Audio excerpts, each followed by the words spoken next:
Hey, yo, say hello to the bad guy, Scott Hall, and I've got a scoop for you. And we all know there's a lot of podcasts out there, and I encourage you to check out this one. It's called Going In Raw. You heard it here first. Going In Raw. Hey, friendo, Steve here. And Larson. And welcome back to Going In Raw News Brief. I know you can't see it, Larson, but we've got a brand new, another overlay right here. So hopefully you'll like that once you see the episode. Overlays are fun. Where are you live from I thought today? that was pretty obvious. I'm the Firefly Funhouse. We'll have news about that coming up very soon. That's very, very exciting. It's telling, though, that you're not at the WWE Performance Center, though, Larson, because, as of tomorrow night, Friday morning, I don't think anybody's going to be allowed to go there anymore, and that might impact some wrestling. What's going on, Larson? You got that right. So Wrestle Talk is reporting that shows the WWPC may be coming to an end for the foreseeable future because Orange County, home of Orlando, Florida, that's where Orlando is, has instituted a stay-at-home order that will go into effect Thursday night at 11 p.m. Based on the shooting schedule reported by PW Insider, which WWE's shooting a bunch of stuff this week, a couple SmackDowns, some Raw stuff, and of course WrestleMania. Everything will be shot through WrestleMania. So WrestleMania will be in the can, everything before that. But the post-Mania schedule is seemingly very much up in the air. So, of course, what are we to expect, if anything, from WWE programming after April 5th? Of course, WWE, when they moved headquarters, they moved to a new space that has some production capabilities there.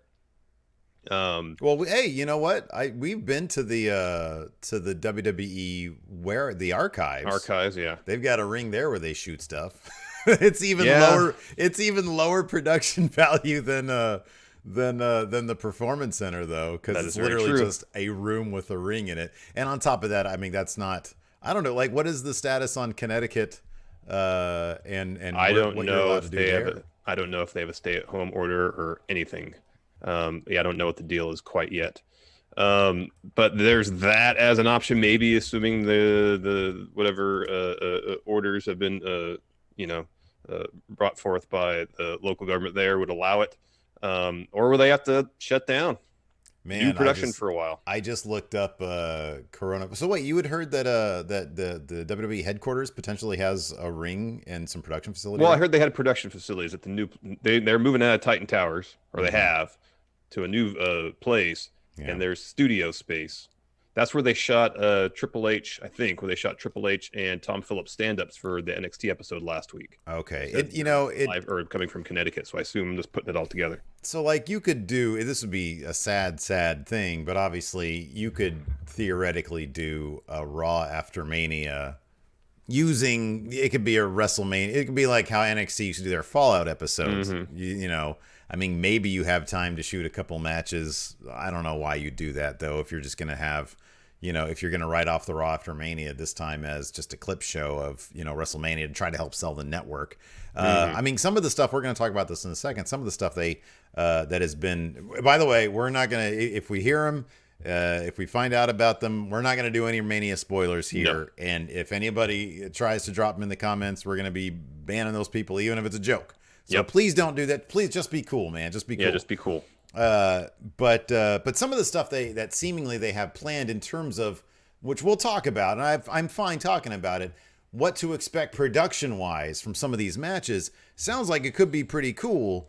And it might be a good selling point for the network. I don't know. I was looking up online real quick, just Connecticut coronavirus, and just these headlines right here crack me up. 40 people in Connecticut exposed to coronavirus at a party. And then another one, how an upscale Connecticut party became a coronavirus super spreader. What are you doing, people? I heard about that. You can't go to parties. Yeah, don't be going to parties. No parties. Don't be going to parties. So I don't see anything about like a stay-at-home order. Not really, no. But then also, of course, AEW, they're apparently, the plan is still to shoot more stuff at a daily place in Jacksonville. Jacksonville is not in Orange County, but with cases on the rise in the entire state of Florida, one would expect something similarly to happen at some point in Jacksonville, in the municipality, in the vicinity. So within the coming weeks, it's entirely possible that neither WWE nor AEW will have a home base from which to shoot weekly content. Connecticut. This is from Fox 2 Detroit. Okay. On March 20th, Governor Ned Lamont signed an order asking residents to stay at home and directing all non-essential business and not-for-profit entities in Connecticut to prohibit all in-person functions if they are able to. So it's sort of a strong suggestion, but you know, Vince is like, "Well, do we have to? Are we going to get arrested if we know?" Okay, no, then just do it. Yeah, I mean that's if they have. I mean, dude, I don't know if they have some sort of warehouse space where they can actually do that. That's cool. So you know, but yeah, AEW, I don't know. They might have to go to Tony Khan's house or Darby Allin's place. I don't know. Where was that located? Where's Darby Allin's house? That I don't know. Yeah, okay, in the woods somewhere. So yeah. Anyways, the future of actual wrestling could be in doubt for potentially, depending on how long this thing lasts, a couple weeks or maybe a month or two. Yeah, who knows? It's all very much up in the air. Which is kind of significant to very significant. Anyways, so yeah, we talked about this a little bit earlier. We hinted at it. WrestleMania. Some more info is starting to leak out a little bit. Again, no spoilers. But this is something that I thought would be pretty cool, actually. The Gorilla Position reported yesterday that WWE has something interesting planned for Bray Wyatt and John Cena's clash at WrestleMania 36. Man, we're talking about a cinematic movie, dude. Whoa. This is something that I have been advocating for a little while now, and it seems kind of obvious. I mean, we've had this before with Bray Wyatt and Randy Orton, the House of Horrors. Yeah. Which I was a big fan of. I know a lot of people weren't, but I was a big fan of that. So this is what they have to say. This is, again, the Gorilla Position. Are these transcripts? Is this directly from Gorilla Position? Yeah, this is the tweet from Gorilla Position. Yes. Okay. Says here, apparently John Cena versus The Fiend at WrestleMania will get a full-blown movie treatment with a unique look and feel. Rumors suggest a match shot on a closed set in a warehouse like House of Horrors. As long as there's no projections of cockroaches, I'm happy, says Gorilla Position. And then today, editorializing from Gorilla Position, a sentiment I can agree with, because last time Bray Wyatt had some sort of gimmick match at WrestleMania, it didn't go down too well. Well, projections of cockroaches on what if they're real cockroaches? You'd be happy with that? Just no projections of cockroaches? I mean, if it was a one-time projection of cockroaches and then something more thereafter, that would be okay. It wasn't necessarily just projection of insects that was the issue. That's it, man. All there was. They're gonna use practical cockroaches, man. There you go, maybe. Wrestle Talk today confirmed that WWE will be taking a cinematic approach to the match and offered up some additional details, adding, quote, Wrestle Talk can also exclusively report some of the ideas that Bray Wyatt has pitched about the upcoming match, as, according to our sources, Wyatt has pitched for both versions of his character to appear in the match. Of course, Firefly, Funhouse, Bray, right there behind Larson, and The Fiend, let me in. Let me in. We have also learned that one of the ideas pitched could see Cena wrestle The Fiend in the warehouse, but then encounter the Mr. Rogers version of the Bray's character in a Firefly Funhouse segment. Our sources tell us that the match will take place in this setting as a way to overcome the fact that there will be no fans in attendance. It will also allow WWE to explore a different style of match for The Fiend.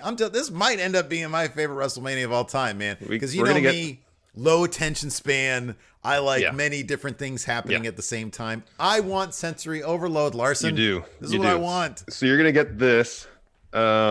You're going to get this cinematic approach. I'm guessing the same thing is going to apply to this AJ Styles Undertaker Boneyard match. Agreed. That's going to be shot probably in a more cinematic style. Hey, Jeremy Borash is probably like chomping at the bit because he was a major player in all the broken stuff back in TNA and then when they came to WWE. So 2 of potentially 16 matches will be different. Everything else will look the same. Well, it remains to be seen. I mean, they're shooting.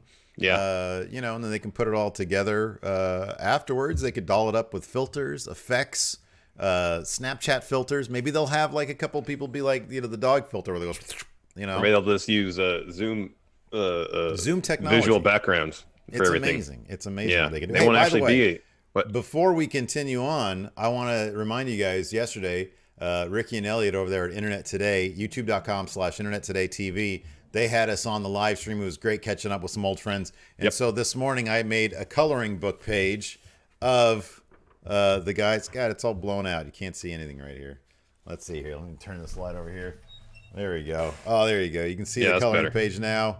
You can see us all right there. You can get that on our Patreon for free. Patreon.com/Steven Larson. And that video is live right now at the Internet Today YouTube channel. So go check that out. It was a lot of fun talking to those guys. It was fun. Thank you to Ricky and Elliot for having us on. It was an absolute blast. Yeah, for sure. In other WrestleMania WWE news, it was reported, I believe yesterday, by Wrestling Observer that both Dana Brooke and Rey Mysterio had been quarantined and therefore off the WrestleMania card. Now Wade Keller of PW Torch reporting that a third unnamed WWE superstar is also now in quarantine, but know that this wrestler hadn't been booked for Mania. Keller also confirmed the Wrestling Observer's report about Dana Brooke and Mysterio being in quarantine. But apparently, according to Keller, it seems like neither are tested positive. Well, that's good.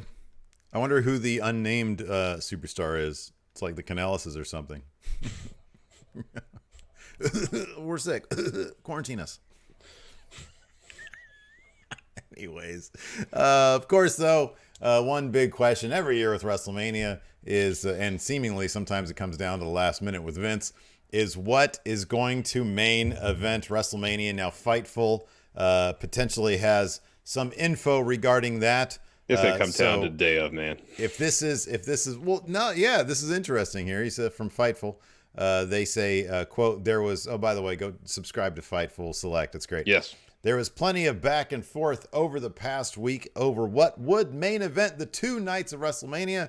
At one point, Becky Lynch versus Shayna Baszler was set to main event night one. However, there was a push for Reigns and Goldberg to be in that spot. When Fightful reached out to a WWE source, they indicated that a lot of things are being tossed around because they can make about anything happen with the way they're filming it. Also, WrestleVotes, I mentioned this yesterday, quote, talked to a source who said, don't be surprised to see a women's match, Becky versus Baszler, as the main event. The Saturday portion of WrestleMania lineup is being worked on now, upwards of 16 total matches, likely 8 per show. They continue. Worth noting, this is far from official, and with Mania being pre-taped, theoretically, WWE could change the lineup of the matches as to how they appear on the show after they are taped. Quality could make a difference. I think if the three that could potentially main event are all the title matches. You got Becky versus Shayna, you got Drew versus Brock, and you got Roman versus Goldberg. Mm-hmm. So 2 of those 3 are definitely going to main event. We can maybe Taker Styles. Drew McIntyre has been saying that Edge and Orton should Edge and that's a bigger one than that. So my spec. So let's say it's 4. Let's say you got those 4 right there. Okay. Yeah. This is how it's gonna go down, man. They're gonna film these things. Vince is gonna watch them, and then he's gonna make his decision. I can guarantee that, because there might be one that's just so well done and is so obvious. And if it ends up being Edge versus Orton, it's not for a title. It's a big deal.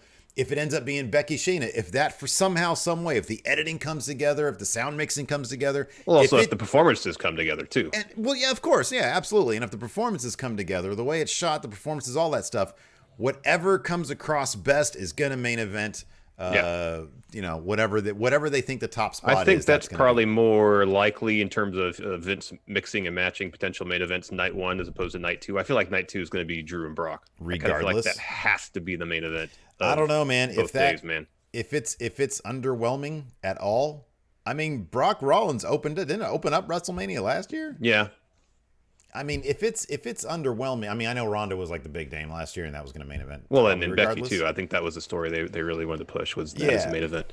But I think that they've got these matches, and if Drew Brock ends up for whatever reason being this boring slog of a match, whereas Orton Edge or even Roman Goldberg somehow, some way, is just this thrill fest.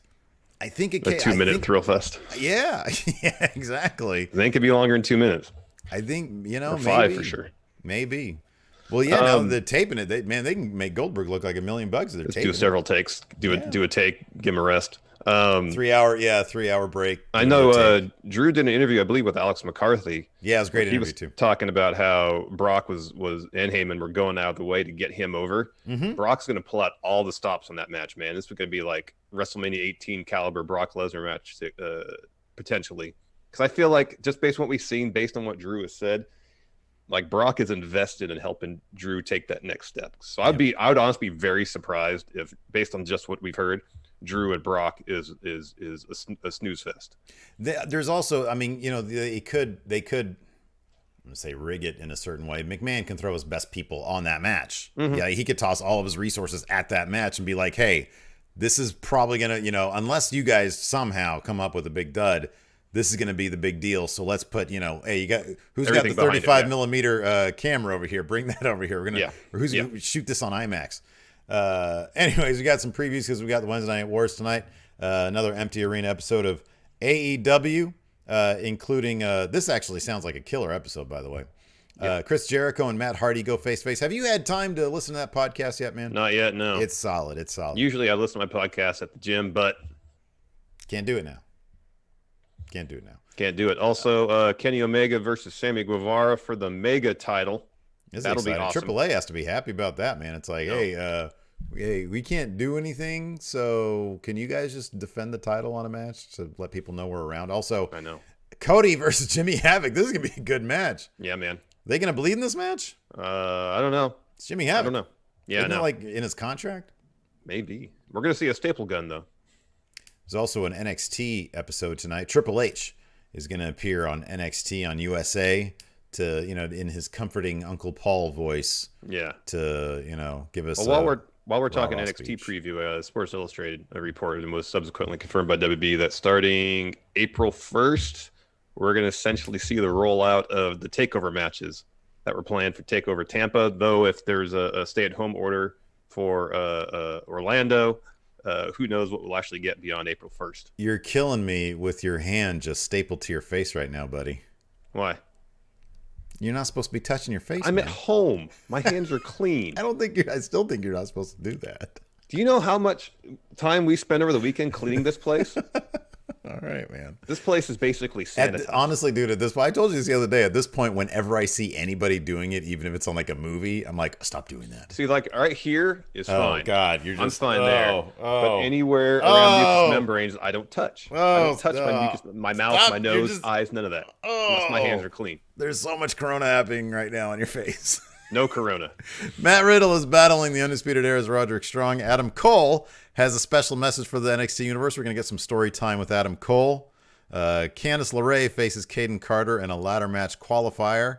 And then also Xia Li takes on Aaliyah.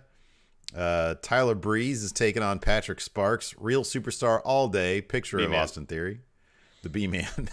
And what's going to be the fallout of Ciampa Gargano's destructive Performance Center gymnasium brawl? They're gonna pay the bill.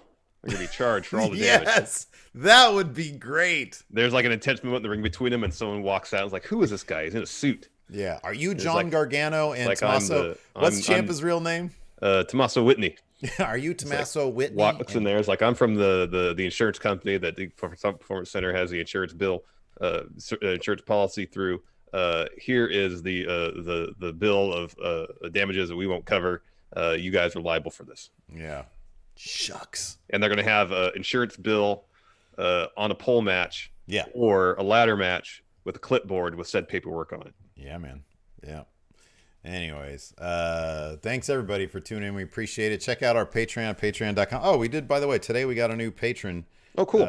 And his name is Steve Leclerc. Thank you, Steve Leclerc. Very posh name there, Steve Leclerc. Anyways, so yeah, thanks everybody for tuning in. We appreciate it. Our Raw review is currently live. You can check that out. As is Matt Chat, yes. As is, Matt Chat, too. We had some good Matt Chat questions today. Mm-hmm. Thanks everybody for tuning in. Until next time, we'll talk to you later. Goodbye.